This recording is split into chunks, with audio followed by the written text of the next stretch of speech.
Beaucoup de questions sans réponse et une immense tristesse à Nantes après l'attaque au couteau qui a tué une adolescente et blessé 3 autres camarades, dont un qui se trouvait entre la vie et la mort, mais dont l'état s'est amélioré ce matin. Wilfried de Villers, bonjour. Vous vous trouvez devant l'établissement Notre-Dame de Toutes Aides. Sur place, évidemment, l'émotion est immense. Oui, forcément, au lendemain de cette attaque au couteau, les élèves du lycée et leurs proches sont profondément choqués. On le voit sur les visages des dizaines de personnes qui, depuis ce matin, viennent déposer des fleurs, des roses blanches principalement, devant l'entrée de l'établissement. C'est ce qu'a fait Antonin tout à l'heure, élève en terminale dans le lycée. Il était en classe au moment des faits. J'étais dans le bâtiment quelques heures avant, donc je me suis dit que ça aurait pu être moi à quelques heures près, quoi. On se sent forcément, on se sent très touché, parce qu'on se dit toujours que ça arrive qu'aux autres, mais en fait, non. C'est la première fois qu'on a un truc aussi grave dans notre lycée, enfin, c'est un mort, quoi.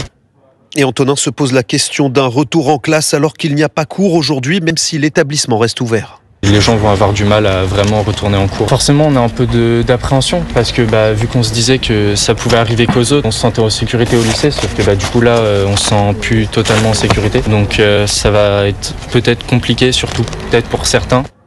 Une cellule psychologique est ouverte pour accueillir les élèves, leurs proches qui auraient besoin d'un soutien. Et puis, un rassemblement d'hommage est prévu à 15h30 cet après-midi à l'intérieur de l'enceinte de l'établissement pour plus d'intimité. Et Wilfried, une conférence de presse du procureur aura lieu ce soir à 18h. En attendant, l'enquête se poursuit notamment sur le profil de l'auteur de l'attaque.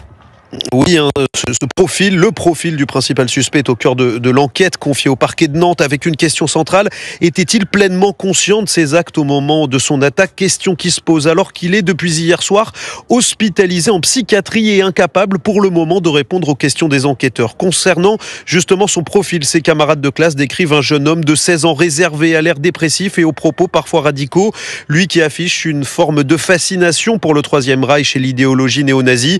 Tout juste avant les faits, il avait aussi envoyé par mail un manifeste intitulé « L'action immunitaire condensée de propos sombres, confus » où il dénonce la violence de nos sociétés modernes et une idéologie anti-système. Wilfried de Villers en direct pour Europe 1 à Nantes.